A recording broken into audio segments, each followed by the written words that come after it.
Hobby Quick Hits. Delivering that breaking hobby news directly to your earlobes. You want to know those hot drops from the card shop? We've got you covered. With your host, John Newman.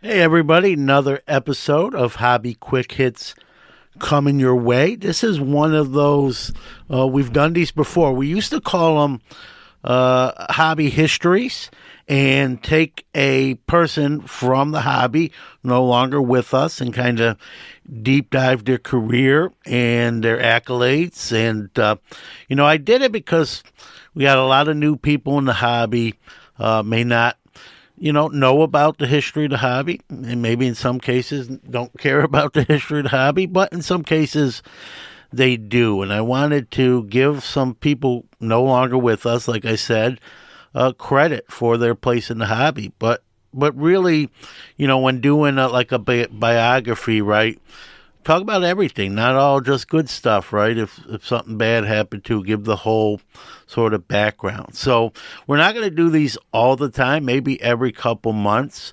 I think we've done Alan Rosen, we've done Bowman. And today's subject is a little more modern, even though, Mr. Rosen was modern too, but he kind of covered decades. The gentleman we're covering today is Lud Denny Jr., also known as Lud Denny, founder of Pro Set, initially football, but they branched into other things.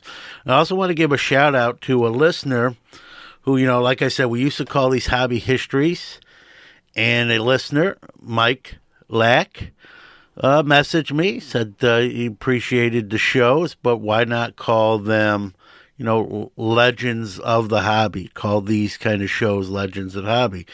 So based on Mike's advice, I know he said you've used that term, John. I'm just repurposing your line, but it was him reaching out to me that's gotten me to change the title of these episodes when we do them to Legends of the Hobby. So this, I believe, is the third Legends of the Hobby, if you will.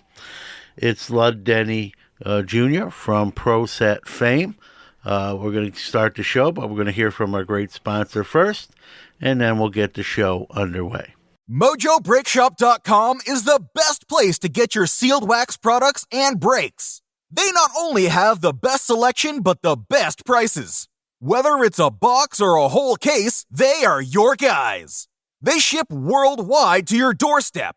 Their reputation as one of the most trusted in the hobby goes unmatched. They are the 2021 Topps Rip Party Champion Breakers. From sports card to Pokemon cards, their selection can't be beat. They offer daily deals and pre-orders. Hey guys, John Newman here. Mojo's prices are already great, but to save an additional 10% off anything in their store, use the code QUICKHITS. That's QUICKHITS. Check out the full service store that's open 7 days a week in Santa Clara, California, or the website at mojobreak.com. Let's check out this week's hobby wax releases. Take it away, Owen. Hey guys, I'm from the Sports Card Shop. Let's go over the weekly releases. On the 15th, we have Donruss Football, Panini Immaculate, Panini Mosaic, Basketball Fast Break, Top Series 1 Baseball Hobby, and Jumbo. On the 17th, we have Donruss Basketball, Prism Collegiate Draft Picks Basketball. On the 22nd, we have Bowman Chrome University Football, Leaf in the Game, ITG Game Use Sports, Panini Immaculate WWE, Phoenix Football Prism Premier League Soccer, Rookie and Stars Football. On the 22nd, also, we have Super Fast Break Football Edition, Panini Resolution Soccer. On the 24th, we have Leaf Signature Series Basketball, Panini Elite Extra Edition Baseball, and last but not least, Panini Prism Collegiate Draft Picks basketball choice. Have a great time. Let's go round the hobbyverse and catch up on this week's hobby news. All right, appears the Panini Babe Ruth cut auto dilemma is over.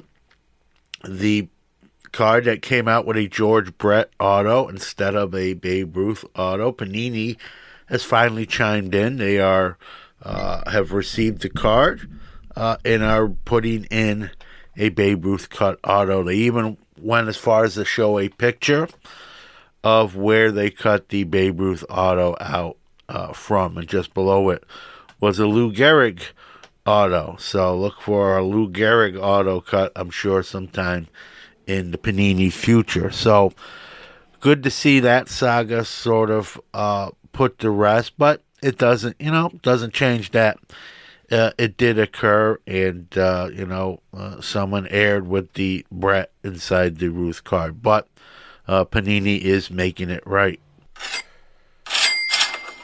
Morphy's Auctions just sold a brick together 8 packs of the 1952 famous baseball Topps packs. Many times we see that at the National. That 8-pack brick sold for $873,000, which includes a 23% buyer's premium. No details on the buyer or what the plans for the 8 packs are, just that it brought in $873,000. What's back? The McDonald's All-American cards. Topps is doing them again. March 1st, Topps Chrome McDonald's All-Americans. Going to be in pack form. 20 packs to a box, 4 packs or 4 cards to a pack, 12 boxes to a case, 2 autos per box, and this will be, again, on March 1st. It will be a 100-card set. Obviously, there will be parallels and inserts, and 2 autos guaranteed per box. So they're back.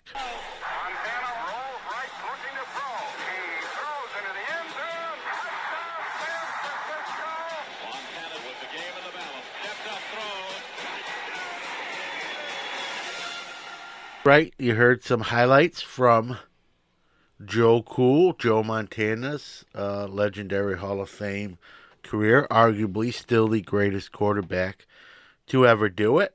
He is putting some of his personal collections into Golden's auction, including his gold jacket for the Hall of Fame, some Notre Dame items, and many NFL awards and trinkets. And whenever I see this, I always wonder if, is it financial? Is he? I wouldn't think Joe Montana needed the money. He's 66 years old, so is he? Maybe his family or kids not necessarily are not interested in keeping those, which also find hard to believe. So I always wonder when you see a player who's still around start to sell off their personal collection of accolades, what's going on. So, obviously I don't know, but it just strikes me that way. So if you want to own a part of Joe Montana or his award or his gold Hall of Fame jacket, Golden's is where you want to head. All right, our great sponsors over at REA, Robert Edward Auctions. Their February Encore auction is ongoing. Starts February 9th, ends February 19th. 2,500 items, highlighted by 400 different or separate T206 cards. A Wilt Chamberlain 61 rookie, PSA 7, 53 Topps Mantle, SGC 6.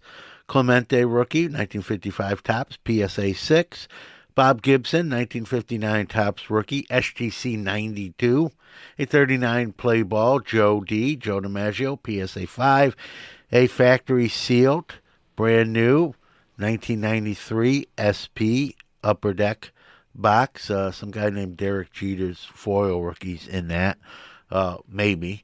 Fives, different, 1903 E107 Breech Williams group of 5 cards, and much more. Mahomes auto numbered to 5, and like I said, 2,500 cards, and that runs to February 19th. Their January auction was a huge success, and this is coming off the heels of that. So looks to be big. Get over to REA and get bidding. And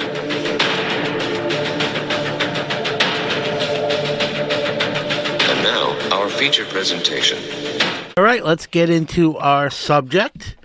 Mr. Lud Denny Jr., son of a minister, born in 1943, just before Christmas in Englewood, New Jersey, but came to call Texas home.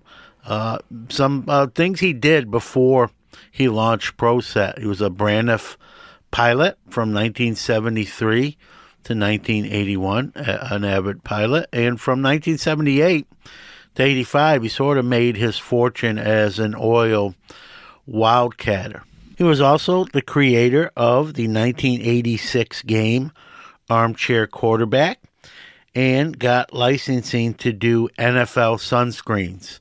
The things you put on your windshield of your car on hot days to keep the inside cool. He did NFL ones of those. And I believe it was those 2 football-related items that sort of got him noticed by the NFL. And if you know anything about the hobby, around 1988, football cards were really only 5% of the hobby market. They were sort of boring. I don't want to say forgotten, but kind of forgotten. They were like, the stepbrother of baseball and even other sports. And so, Lud Denny, I think, reached out to the powers that be in the NFL and talked about, producing cards that were more exciting, that would bring more attention to football cards and do it in a different sort of way than, what Topps was doing at the time. And, in defense of Topps a little bit, baseball was their bread and butter, and football was just a license they had to produce cards. But, ProSet and Lud Denny pitched, hey, we want to do things differently. We want to be more proactive, and was granted licensing and actually became the first company to get direct licensing, including access to the NFL's own photo archive. So there was more of a partnership between ProSet and the NFL than Topps and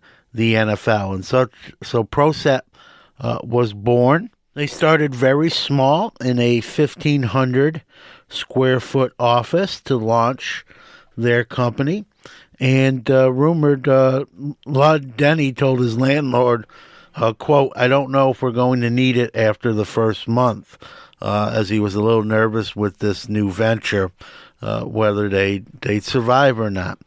And survive they did. They getting a little ahead of ourselves. They wound up eventually being in a 44,000 square foot location, having 225 employees at their peak, and eventually, as most know or remember, got into production of hockey cards, golf cards, racing, soccer, and even music and movie cards. Some of their cards were produced in Spanish and also King's English.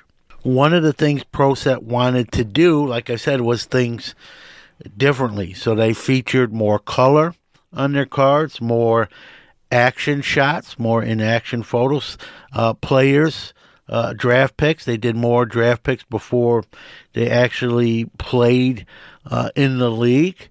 And they had, their card stock was also thicker with some, coating on it. And, wanted to make waves and wanted to announce their presence. And when they launched the company, it was 1989, and it was really a great year to do so because It was, as many know, it was Barry Sanders, Troy Aikman, and Deion Sanders' rookie year for cards. The other thing that ProSet did a little differently, which I'm surprised, even all these years later, these card producers don't do, but they own their own printing press and produce the cards themselves. And people, have confirmed that was the case. It allowed them to produce cards quicker, get it to market faster. 1989 became sort of when the modern football card market started. With ProSet's launch, other card companies started producing football cards as well. As we know, Topps was already in that market, but soon to follow was Score, which had started with 1988 with baseball, but now they would enter the football card arena. All World, Proline, Wild Card, Upper Deck, and Pacific soon followed. But ProSet was sort of leading the way during that time period. In 1991, the company made $125 million. In 1992, that number went up to $165 million. Their 1990 releases were full of errors, spelling, stat mistakes, and they were either criticized for lack of attention to detail, or for some collectors, it was a chase to get some of those error cards, or even the corrected versions, as they did in many cases issue corrected versions, and so that became sort of a chase. But many of their card producing counterparts pointed to it as a lack of caring, a lack of proofreading, and sloppiness. And with their hold in the football card market, and their maybe they did get a little complacent. I know, ultimately their downfall was overproduction. We know what that era wasn't just relegated to football, but ProSet was the football equivalent of, the junk wax era. But you can't deny what they brought to the table. They pushed other card companies. And, let's talk about some of the other products Lud Denny and ProSet produced after getting, licensing with the NFL. A year after launching their football in 1989 and 1990, they launched hockey and golf, which the golf was a 100-card complete factory set. First set they've ever introduced in factory form was that 1990 golf set. They went on to release 1991. We all remember it, right? Yo MTV Raps cards, including one of my favorite groups, the Beastie Boys, considered their rookie cards, and a lot of other musical acts in that release. NHRA Racing, some movie cards, including for Disney, Beauty and the Beast, Mermaid, and Dinosaurs. 1991 also saw the company go out and acquire the Parkhurst hockey name. Hadn't been produced in many, many years, and with them already doing hockey, they wanted to bring the Parkhurst brand back, so they launched that in the 1991-1992 hockey season. Cost them, some money to get that licensing. Also in 1991, they wanted to up their game and issue a football product with a high-end feel. And ProSet Platinum Football was born. I remember those days vividly. It was a thick cardstock, very high gloss, and sold very well. Only problem was they never stopped the presses, and you can find boxes of that now anywhere between $10 and $20. I can tell you in 1991, those were going for well more than $10. In 1992, they released the Guinness Book of World Record cards. That was a worldwide release, released in the United States, Canada, Australia, South Africa, and the UK, and was in different languages as well. Lud Denny was an opportunist, so, when the Desert Storm War broke out, he produced cards in 1991 as well, featuring, and prominent people from that campaign. Lud was a risk taker. He launched Proset Gazette, which was a free magazine. He tried to launch a show nationwide, but was local in Dallas, called Profiles, was going to be a collector-based TV show. Like I said, it did air in Dallas, but he wanted to go bigger with it. Proset got to be known for some really different things. They started producing coaching cards in their football sets. We all remember the Proset Santa cards, right? Couldn't chase to get one of those. And then the ultra rare Lombardi Trophy hologram card that to this day is still desired by collectors and hobbyists, and still holds a pretty good value, as it's very short printed. Some personal notes about Lud Denny. He's like I said, known as a risk taker, sort of a gambler, liked to have a lot of fun, live his life, sort of that pilot, fly by the seat of his pants. People who knew him would tell you, loved to put on parties, have open bar, enjoy himself. His wife Jan was the executive vice president of Proset for a time as well, and just was sort of a larger than life figure. Wanted to also add that he produced soccer cards in the UK, Germany, Spain, and France. And what a lot of people didn't know at the time, he was really efforting to try to land a Major League Baseball license. So, yeah, people probably didn't realize how close, they were to seeing Proset baseball. That obviously did not occur, so that didn't happen. But, with gambling, right, with risk-taking, sometimes you don't always win. And so he built up some debt. Proset lost some of its luster with the overproduction of it, and things started to go bad. It was then in 1992 that, Proset and Lud Denny owed money to, insisted that he be ousted from the company, which is what exactly happened. And that was really, the end of the hobby career for Lud Denny. At that point, Parkhurst Hockey was acquired by Upper Deck in 1992-93, and they started producing the Parkhurst line after acquiring it from Proset. Those that knew Lud Denny Jr. would tell you, like I said, he was a go-getter, wanted what he wanted, was willing to take risks, and sometimes those didn't always pay off. There's a couple Lud Denny cards in some of his product releases that are interesting to this day, and some people still look for them. And whether you liked them, disliked them, people sometimes blame them for the overproduction of the cards and the downfall of Proset, and that they didn't last a long time. They sort of rose to stardom and burned out and faded away rather quickly.